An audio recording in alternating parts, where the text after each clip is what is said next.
it was a lot of fun, and I really enjoyed doing it. I loved chatting with you guys, just listening to music, having fun, hanging out. But unfortunately, we can't do that on YouTube anymore because I can't play music on YouTube, or else I get a bunch of copyright claims. Because I like to play music while I stream, and I can't do that on YouTube. So, top link of the description will be a link to my Twitch channel if you would like to go follow and be a part of more streams or be a part of your first stream. That way we can listen to music without having to worry about anything, and Twitch is just kind of better for streaming anyway. So, yeah, that is what I have to say. And a quick little side note, for everyone who has been wondering about, the quality of the content, the upgrades, the changes, I just ordered a Canon G7X Mark II. It was about $500. It was pretty expensive, yeah. But it's an investment for me. I gotta spend money to make money. That's what they say. So,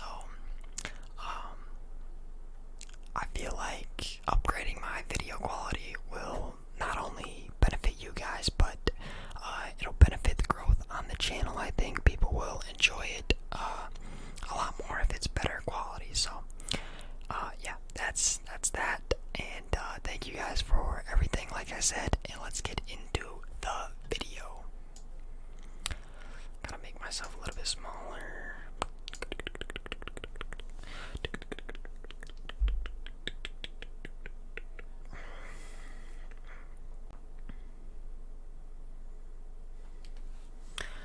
Let's get into it. Alright, so we are playing the Psychotic Splash. He's pitching Blake Snell. Let me move myself up here. He's got Jazz Chisholm, Mickey Mantle, Gary Sheffield, Nolan Gorman, Super McNasty, his created player, Vidal Brujan, Mike Trout, Chipper Jones. We got Hal Newhouser on the mound. If you guys were curious or wanted to know, this is my third time trying to record this video. The first time, I tried to do it before going somewhere because I wanted to get the video out before I left for a couple days, and I had to scrap the video. And then I tried to do it today when I got home from where I was, and the file got corrupted, and my Audacity crashed while I was filming it, so that was fun. So this is my third time attempting. Think about it. I played this game, so I witnessed it one time, and then I edited it, so I had to watch through it a whole second time. I tried to record it the first time. I tried to record the video the first time before I left, and that didn't work because, I had to leave before it finished as Ryan Sandberg makes that spectacular catch. So that's the third time. I tried to record it again, and file got corrupted, so that's the fourth time watching the game. And so this is the fifth time I've watched this game. Gary Sheffield gets a little blooper out to right, finds some grass. He ends up taking Nolan Gorman out for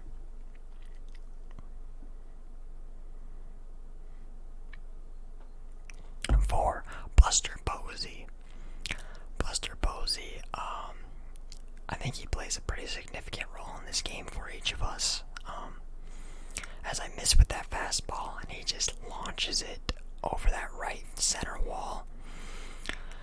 Almost hits the F in Franco, and yeah, he rounds all the bases and takes a 2-run lead in the top of the first, which is not great. Hal Newhouser I really do like pitching with, but sometimes he grooves that fastball a little bit, I should say. Glaber leading it off for us. As you see, he's batting .311. He's been probably my most consistent card since the game came out. I love his swing. I love love his power. I love just his ability to get on base. It seems like he's very good as he pops out. I say that, but for the most part, he's very good at getting on base for me. That's why he's in that leadoff spot.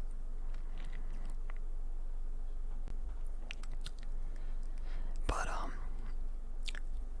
yeah, Cody Bellinger comes up. And, I kind of struggled with Cody Bellinger when I first got him, but let me tell you, he has been on a tear for me recently. And, in an 0-2 count, just when you think he's down and out of the at-bat, he takes that up and outside fastball and grooves it over the left field wall. And, he cuts the lead 2-1. So we trail by 1 with Buster Posey up. And Blake Snell, a lot of people struggle to hit off him. But I see him relatively well for how funky his delivery is. I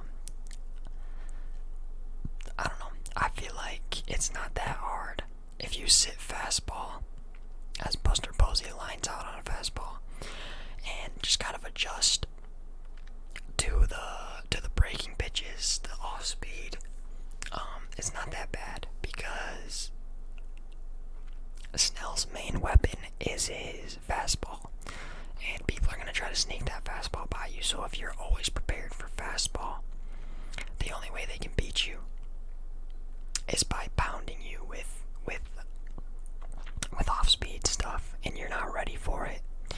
And so yeah, that's basically how I approach Blake Snell, and I feel like I have some pretty good success with him or against him.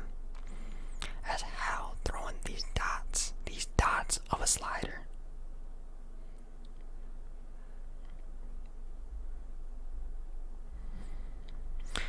As Mike Trout literally rips that ball off the little short fence. Brandon Marsh cannot make that play. He actually runs directly into the wall and lets the ball hit him and does not stick out a glove, which is, it's interesting. Personally, I would not want that to happen if I was in center field. I personally would catch the ball. But, Brandon Marsh wanted him to have a double, I guess. He's got Chipper Jones in the 8-hole, which, coming up after Mike Trout could be a little bit scary, but I feel like you're wasting a lot of what Chipper brings to the table by putting him in that 8-hole. Switch hitter who can hit for power and contact on each side. I don't know. As he smacks it out to right field, but I don't know. That's just me, I guess. I don't know. Because he's going to get on base, right? And then you just waste his at-bat with your pitcher coming up right after. Let me tell you guys, if you have a runner on first with 1 out or no outs, and your pitcher comes up to bat, never swing the bat. Because you will ground into a double play. Like 90% of the time.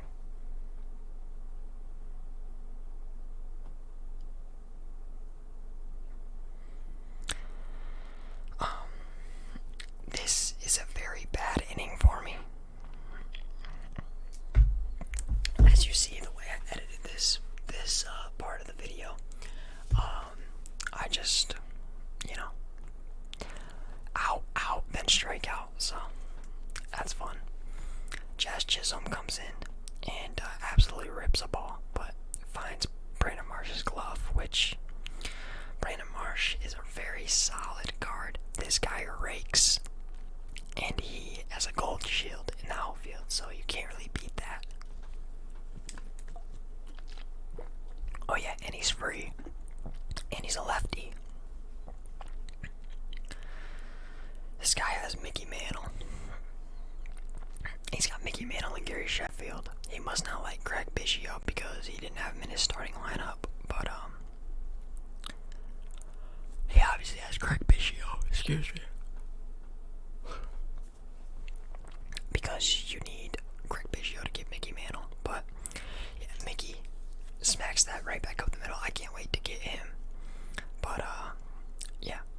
Gary tries to smash that inside slider, but it ends up getting in on his hands and flies it out to Cody Bellinger out in right field. Throws that ball back into Jim Hopper, top of the third, with 2 outs.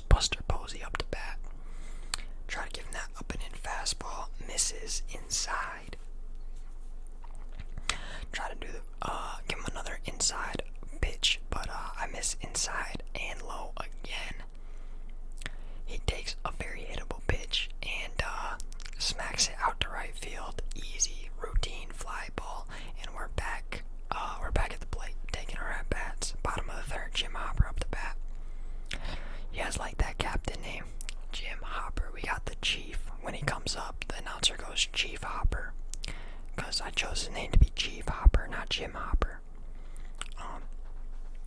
As he smacks that ball out to right, Gleyber Torres strikes out looking. He froze me with that slide step change up.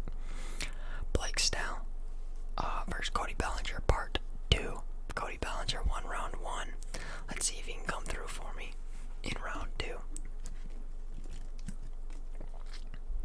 I'll give you a hint. He's scared to pitch to Cody Bellinger. And I would be too. I would be too if he took me yah that first time. But he ends up walking Cody Bellinger. What could you expect? The guy's an absolute beast. And you know, in MLB The Show, when you walk somebody and you let runners get on base, nothing good happens, does it? I'm glad to be on this side of that this time. Buster Posey takes that down and in fastball and just absolutely launches it over the wall, over the fence. And we take a 4-2 lead, top of the 4th. Mike Trout in an 0-0 count. I groove him a fastball, and he gets one of those runs right back. He gets it. Mike Trout just kills me. He kills me, man. He absolutely destroys me every time I go against him. Chipper finds a gap. I told you, this man's a hit machine. He can do it all. He can do it all at the plate. Top of the 4th, he pinch hits Ryan Sandberg for Blake Snell, believe it or not.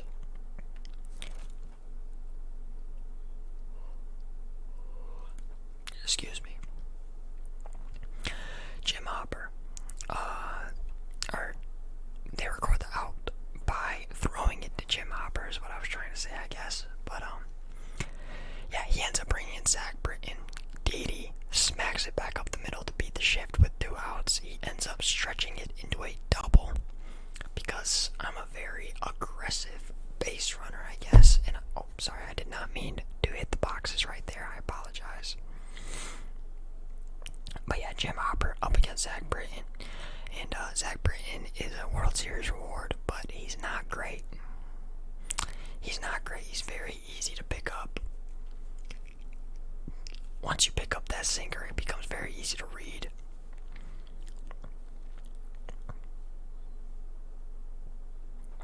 Hal Newhouser against Buster Posey. After Buster has done damage on both sides, he ends up flying out and leaves Mickey Mantle stranded on first base. Gleyber Torres is up against Zach Britton with 1 out in the bottom of the 5th. And like I said, Zach Britton becomes very easy to read after a couple of batters. And he's kind of just spamming me with sinkers. He's not really switching it up. And that is really just gonna come back to bite him. Because Gleyber is a savage. And he plays on the Yankees. And guess what? The Yankees are savages in the box. And Gleyber lives by that. Because he takes that sinker and just smashes it over the fence. Let me know if you guys like that screen shaking edit. I think that's dope. But if you guys don't like it because it's like not really relaxing, then let me know, because I can just simply not put that in there. So yeah, you guys gotta let me know. Sorry about yawning, guys. I'm very tired and my throat hurts really bad right now.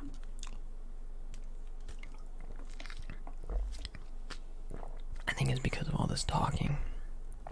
And I just recorded a pack opening. And by the way, the pack opening was so fire. It was so exciting. So I can't wait for you guys to see that video. We did 100 show packs. 2 Ball in His Habit packs. And you might be thinking, Ball in His Habit packs, those kind of stink. Well, not my Ball in His Habit packs. And then 5 headliner packs. So 100 show packs, 2 Ball in His Habits, and 5 headliners. You're going to want to see the pack opening.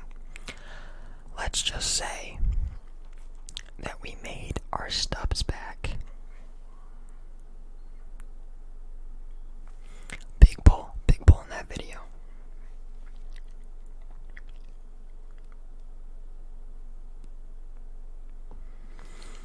He tries to steal, ends up being safe, and but I did strike out Mike Trout. I gave him that high-ended fastball, just like that, and he froze, so we got the strikeout. Could not get the throw out. But Chipper Jones up, runner on second and third, and Chipper's 2 for 2. I mean, he's crushing me. I'm trying to dot the corners. I'm scared. I don't want to give him a hit, but I don't want to give him a walk.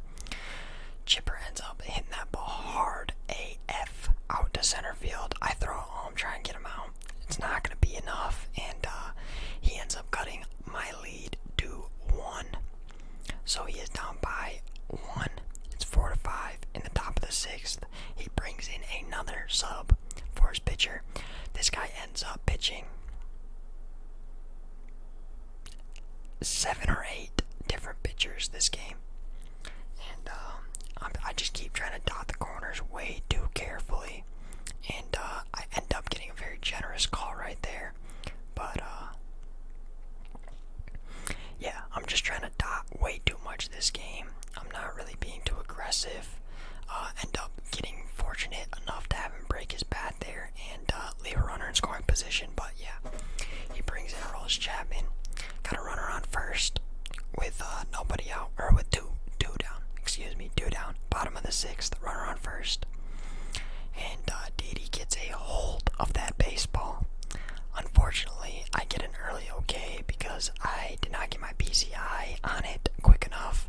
And it's warning track power. He catches it at the wall. Jazz Chisholm up the bat, 7th inning, top of the 7th. Hal Newhouser only has 71 pitches, which is very good. At this point in the game, the pitcher should have like 100 pitches thrown, like not between 90 and 100. But Hal Newhouser is averaging just about 10 pitches per inning, which is very good. That's almost 3 pitches per batter, which is what you want. But Jazz Chisholm takes that ball and smokes it into the gap. Brandon Marsh gets them pretty quickly, prevents a triple, holds him at 2. Mickey Mantle up, and this was the tough part about facing this guy. His 1 through 5 were very tough to pitch to. He had Mickey, Jazz Chisholm, Gary Sheffield, and who else?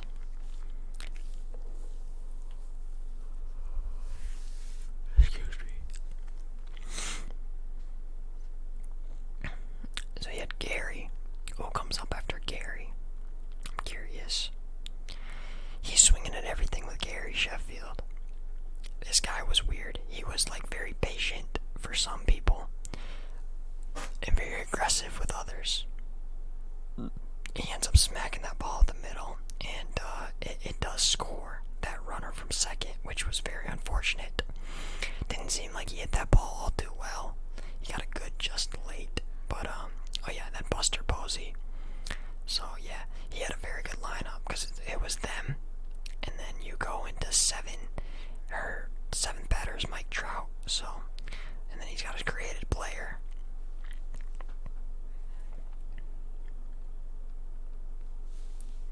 And then Chipper Jones, and then yeah. Well, with this guy, he likes to bring in a pinch hitter for every pitcher. So.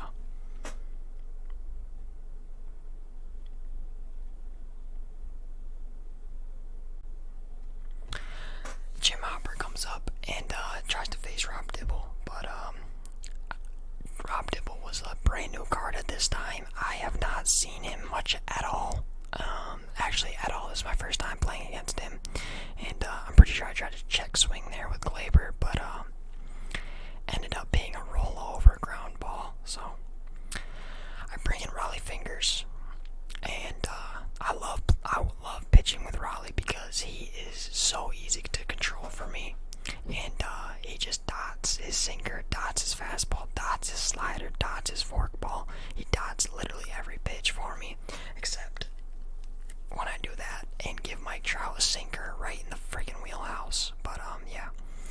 And actually, I think I might hang a forkball right here. Yeah, let's see. Whew. She gone. That ball goes over the wall. He takes a 1-run lead in the top of the 8th inning with Chipper Jones up to bat now, so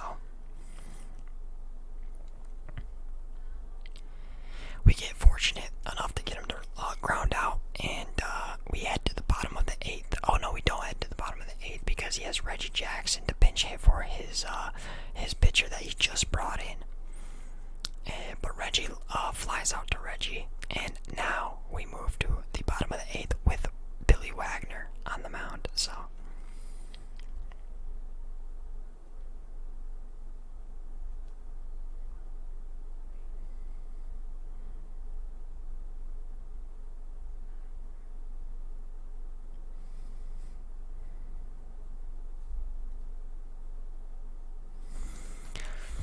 sorry, I'm trying to make sure that I'm covering everything because since I recorded this video 3 times, this is my 3rd time, I get very anxious about leaving things out that I said in the previous 2 recordings because sorry about that, my screen just went black, but I didn't see what happened because my screen just went to sleep. But Cody Bellinger flew out on a fastball down the middle. I actually remember that because I was very upset when I did that when I was playing the game. I usually struggle to hit off Billy Wagner. Like in 19, it was big struggles to hit off Billy Wagner, but in this game I feel like he's a little bit easier. You just kind of sit on the fastball. Same thing for Blake Snell, basically. You sit on the fastball, react to the off speed, and Wagner's off speed pitches are very easy to read, I feel like. But the only thing about him is his fastball looks like it's coming in at like 110 instead of 101. It's crazy. We bring Nelson Cruz off the bench for Reggie Jackson, which is a bold move, honestly. But Nelson Cruz I knew I needed a run, and Nelson Cruz can give me that run with one swing of the bat. He has been by far my best pitch hitter since the game has come out, and I mean, he hits the ball hard for me. I'm pretty sure he hits the ball hard as heck in this at-bat even. Yeah, as he smashes that ball. I know that's not where we get our run from. Mickey Mantle. Oh, we bring in Juan Soto for the replacement for Nelson Cruz because Nelson Cruz has like -10 defensive rating. But yeah, top of the 9th, we got Jazz Chisholm up, top of the lineup for him. Freeze him on that sinker somehow. Sometimes the pitch is so good, like in a good spot for the hitter, that they're not expecting it because why would anyone be dumb enough to throw it right at them? And yeah, so it freezes them. Like that happens to me. If it's late in a game and someone throws me a fastball straight down the middle, I might just freeze up and not even swing at it because it confuses me. But Raleigh's battling. He's trying to get these outs. I try pitching very carefully in this last inning as if I'm down by 1 instead of being, as if I'm up by 1 instead of being down by 1. That's how I was pitching. I was acting like I was not allowed to give up a run or else I'm going to lose. Mickey ends up lining out. We got very fortunate there. And so then that brings up Gary.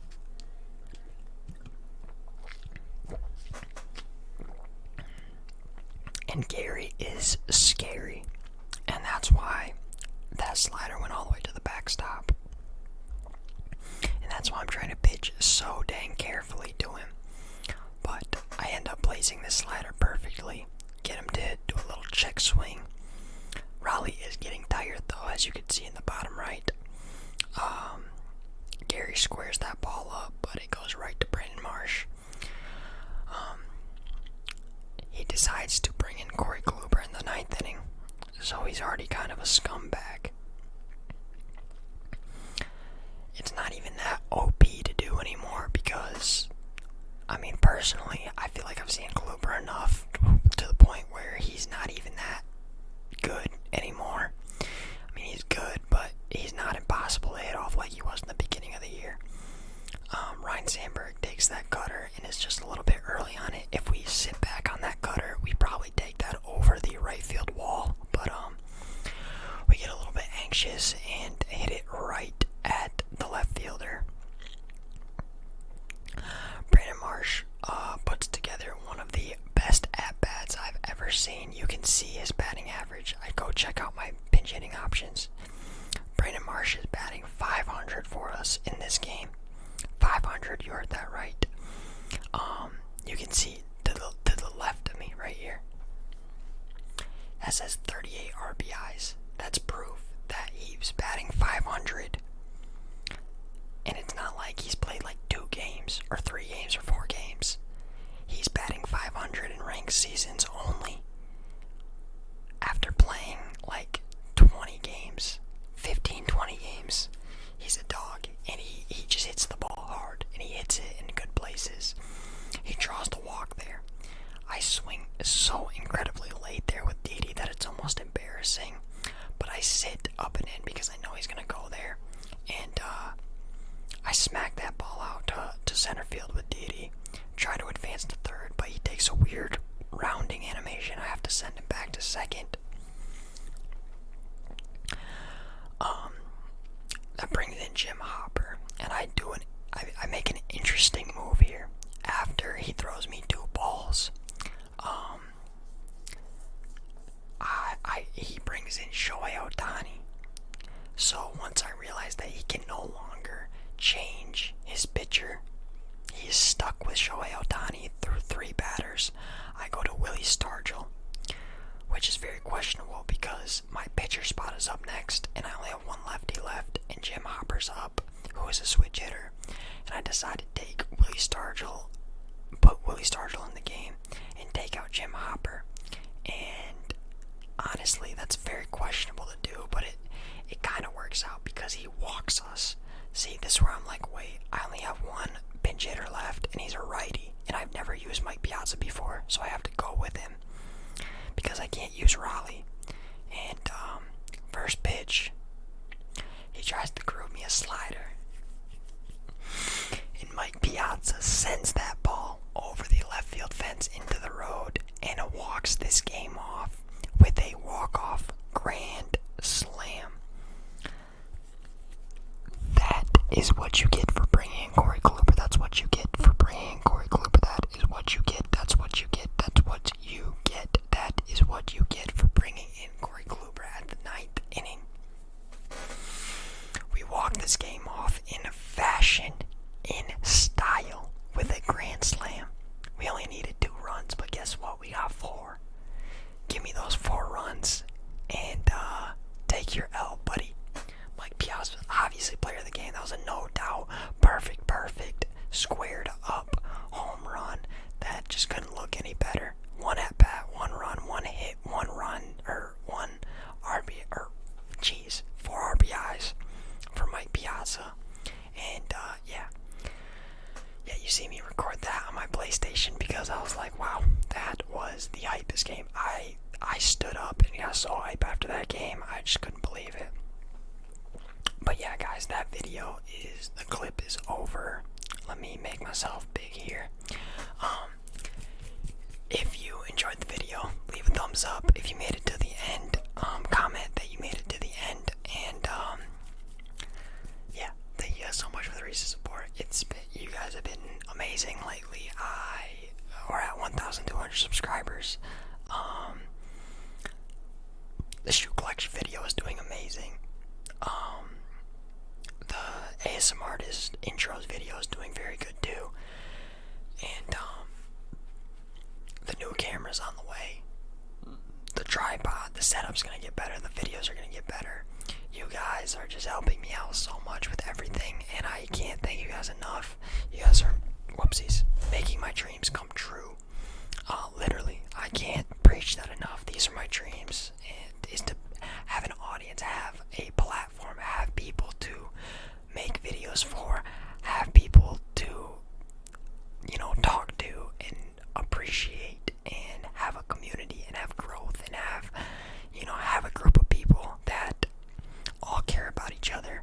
guys care for me, I care for you. You guys support me, I support you guys. And it's literally something that I've wanted my whole life, ever since I was a kid and got into YouTube and got into video games and started seeing people play video games on YouTube. It's just something that I've always wanted, and you guys are making this kind of a reality for me. I never thought I would have any type of audience or a type of subscriber community where you guys are just supporting me constantly, and it's amazing to see. I can't believe it. And I'm taking full advantage of it, because, well, in a good way, not in a bad way. That sounded kind of toxic, but I'm saying, as like, you guys show me the support. I go out. I'm gonna get the camera. I'm gonna get the good microphone. I want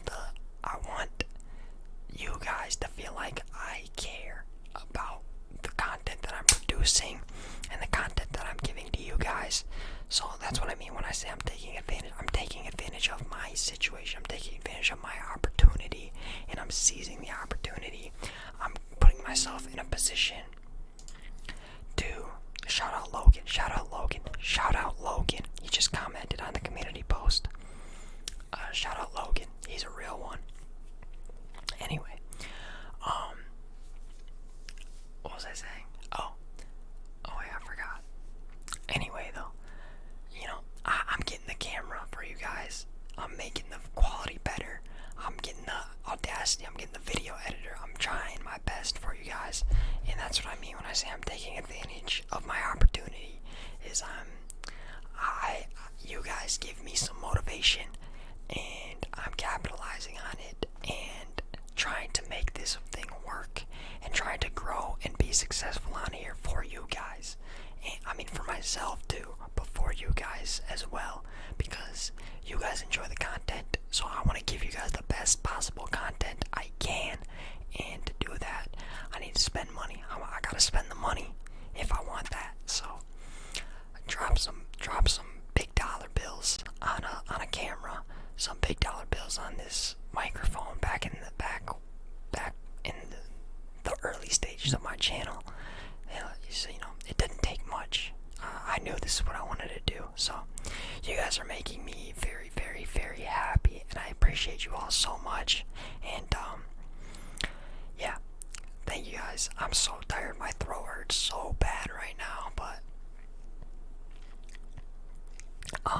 yeah, I love it. I wouldn't want any other way.